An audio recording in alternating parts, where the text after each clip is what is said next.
40 के लगभग रिश्तेदारों को उन्होंने काउंटिंग में लगा दिया। आखिर ये क्या मैसेज है? क्या रिश्तेदार रामनिवास रावत के प्रत्याशी के काउंटिंग में बैठ सकते हैं? बिल्कुल निर्वाचन के रूल के हिसाब से नहीं बैठ सकते, इस देश के कानून के हिसाब से नहीं बैठ सकते। हमने आपत्ति ली है। निर्वाचन आयोग से आग्रह है कि आप तोता न बने। नमस्कार, मैं हूं रंजीत झा। मध्य प्रदेश कांग्रेस अध्यक्ष ने एक प्रेस कॉन्फ्रेंस करके चुनाव आयोग पर गंभीर आरोप लगाए हैं कि भारतीय जनता पार्टी के उम्मीदवार रामनिवास रावत के काउंटिंग में उनके ही 40 रिश्तेदार मौजूद रहेंगे, जो कि लोकतंत्र के नियमों का साफ तौर पर उल्लंघन है और चुनाव आयोग के मॉडल कोड ऑफ कंडक्ट का भी बड़ा उल्लंघन है। उन्होंने क्या कुछ कहा है वो हम आपको सुनाना शुरू करें, उससे पहले जरा यह जान लीजिए, रामनिवास रावत जो पहले कभी कांग्रेसी थे, बाद में भाजपाई बने और चुनाव नजदीक आने से कुछ समय पहले बीजेपी ने, यानी उपचुनाव यहां हो रहा है विजयपुर सीट पर, श्योपुर के अंतर्गत आता है, विजयपुर सीट पर उन्हें उम्मीदवार बनाया, लेकिन उससे पहले उन्हें मंत्री बना दिया। और जैसे ही मंत्री बना दिया तो एक परसेप्शन तो चला गया कि भाई साहब ये मंत्री हैं और चुनाव में खड़े हुए हैं तो इनको जिताना है। लेकिन इससे भी बीजेपी का मन नहीं भरा है। बीजेपी ने बड़ा खेल किया, वन विभाग के मंत्री बनाए गए और वन विभाग के मंत्री जी ने अपने डिप्टी सेक्रेटरी को वहां से श्योपुर का कलेक्टर बनवाकर भेज दिया आचार संहिता लगने से 4 दिन पहले। और चुनाव आयोग में इसकी शिकायत गई, चुनाव आयोग ने बातें सुनी ही नहीं।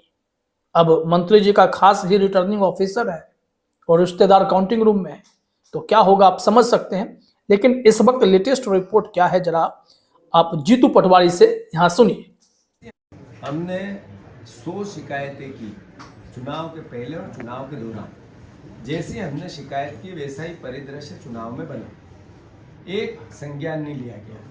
जो एसपी और कलेक्टर को हमने हटाने के लिए मैंने खुद ने चिट्ठी लिखी, उन दोनों ने बीजेपी के कार्यकर्ता के रूप में काम किया, ये सर्वविदित हुआ। अभी भारतीय जनता पार्टी के इस कुचक्र को हमने पर्दाफाश करने के लिए एक एप्लीकेशन दी निर्वाचन आयोग को कि इन बूथों की रिकाउंटिंग होनी चाहिए। जिला स्तर पर भी दी और प्रदेश में भी दी, पर निर्वाचन आयोग ने एक परिपत्र जारी करके कहा कि हमें ऐसी कोई एप्लीकेशन नहीं मिली, जिसकी हमारे पास रिसीव्ड है। ये कल हमने जारी भी की थी। तो मैं मानता हूँ निर्वाचन आयोग का ये रुख इस देश के लोकतंत्र के लिए खतरा है। और अभी काउंटिंग में जो रामनिवास रावत है, उनके विजयपुर में 40 के लगभग रिश्तेदारों को उन्होंने काउंटिंग में लगा दिया। आखिर ये क्या मैसेज है?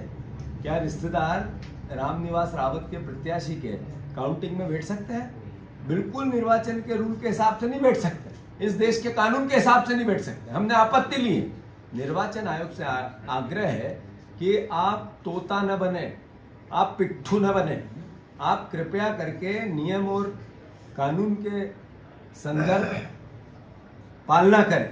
हम राष्ट्रीय निर्वाचन आयोग में भी आज अपनी शिकायत दर्ज कराएंगे कल मंडे के दिन, और प्रदेश निर्वाचन आयोग में कल करा चुके हैं। उन कर्मचारियों को जो रामनिवास रावत के रिश्तेदार हैं या उनसे रिलेटेड है, उनको हटाना चाहिए। तो सुना आपने, जीतू पटवारी ने जितनी गंभीर बातें कही हैं कि वो चुनाव आयोग का दरवाजा खटखटाकर थक गए और चुनाव आयोग ने हमें जवाब दिया कि आपके ऐसे कोई दरख्वास्त हमें मिले ही नहीं।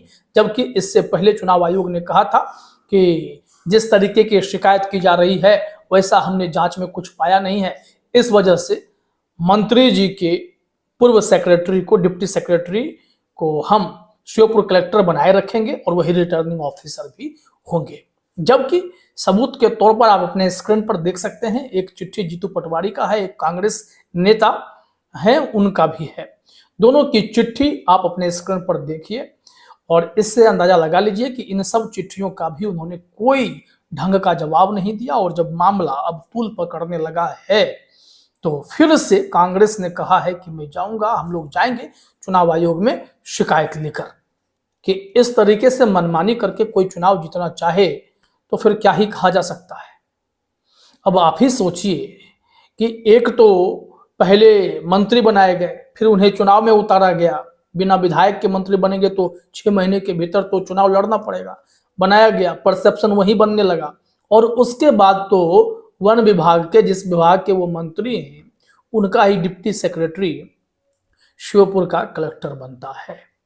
और जो उनका नाम है वो देख लीजिए, तस्वीर भी है, कलेक्टर श्योपुर, इनका नाम है लोकेश कुमार, माफ कीजिएगा, किशोर कुमार कान्याल।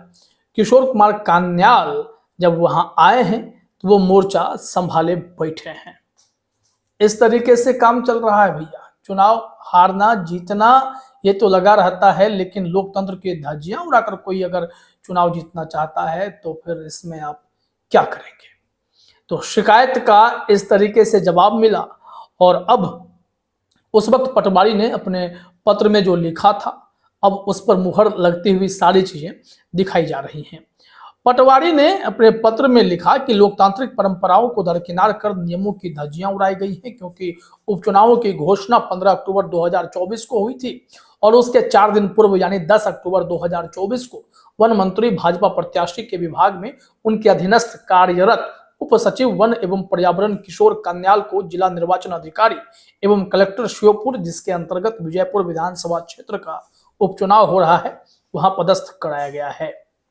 श्योपुर कलेक्टर पर क्या क्या आरोप लगे हैं जरा देखिए। भाजपा प्रत्याशी ने कलेक्टर श्योपुर के पद पर अपने अधीनस्थ IAS अधिकारी को नियुक्त कराया, जिससे कि भाजपा प्रत्याशी के अनुरूप चुनावी माहौल तैयार किया जा सके, जो कि सैद्धांतिक रूप से, व्यवहारिक रूप से एवं नियमों के अनुरूप सही नहीं है। कलेक्टर भाजपा प्रत्याशी की मंशा अनुरूप BLO एवं अन्य अधिकारी भाजपा प्रत्याशी के स्वजातीय बंधु एवं भाई भतीजों को तैनात कर चुनाव को प्रभावित कराया जा रहा है और वे स्वयं भाजपा के पक्ष में खुलकर कार्य करते हुए प्रतीत हो रहे हैं। विजयपुर में विधानसभा का उपचुनाव निष्पक्ष व स्वतंत्र रूप से संपन्न कराने के लिए यह आवश्यक है कि किशोर कान्याल जिला निर्वाचन अधिकारी एवं कलेक्टर श्योपुर को तत्काल अन्यत्र स्थानांतरित किया जाए, लेकिन इस पर गौर नहीं किया गया। बातें नहीं सुनी गई। जब बातें नहीं सुनी गई तो विवाद तो बढ़ना ही था। ये भी हेडलाइन आप देख ही लीजिए।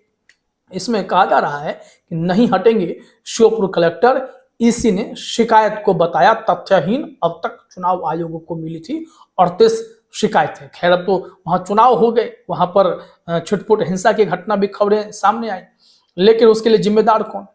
अब तो यह स्थिति है कि कांग्रेस जीतेगी नहीं जीतेगी, लेकिन अगर कोई खेल होगा तो ये तमाम कड़ियों को आप जोड़ कर देखिए, हर जगह खेल ही खेल है। और चुनाव आयोग लोकतंत्र का रक्षक किस हिसाब से बनता है समझ से परे है। अपनी मर्जी होती है तो ये लोग चीफ सेक्रेटरी तक को वहां से हटा देते हैं, लेकिन अभी उसी विधानसभा क्षेत्र में जो श्योपुर का इलाका है विजयपुर, जहां पर चुनाव हो रहा है, वहां का रिटर्निंग ऑफिसर उम्मीदवार का खासम खास हो और उनके परिवार के लोग 40-40 लोग जो काउंटिंग रूम में रहें, तो क्या होगा खेल आप बेहतर समझ सकते हैं।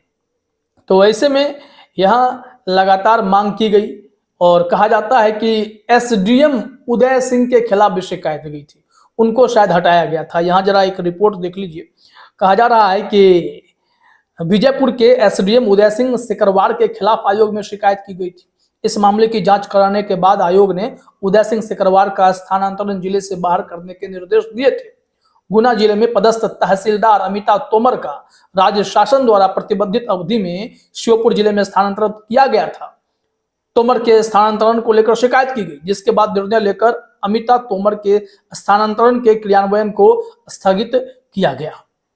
अब आप सोच लीजिए कि भाई साहब, आचार संहिता लगने के बाद भी SDM हो, तहसीलदार हो, इन सब की अदला बदली की गई थी और बीजेपी जो चाहे वो करती है। चुनाव आयोग बस आंख मूंद करके सब कुछ देखता है। कोई शिकायत कर दे तो तमतमा कर ऐसा जवाब भेजता है कि लगता है कि अब कल को वो सबको जेल ही भेज देगा। तो समय अब इस प्रकार से है कि बीजेपी और चुनाव आयोग लगता है कि सब एक ही थाली के चट्टे बट्टे हैं। अब देखिए आगे क्या होता है। फिलहाल इस वीडियो में इतना ही। आप सभी का हमसे जुड़ने के लिए बहुत बहुत धन्यवाद।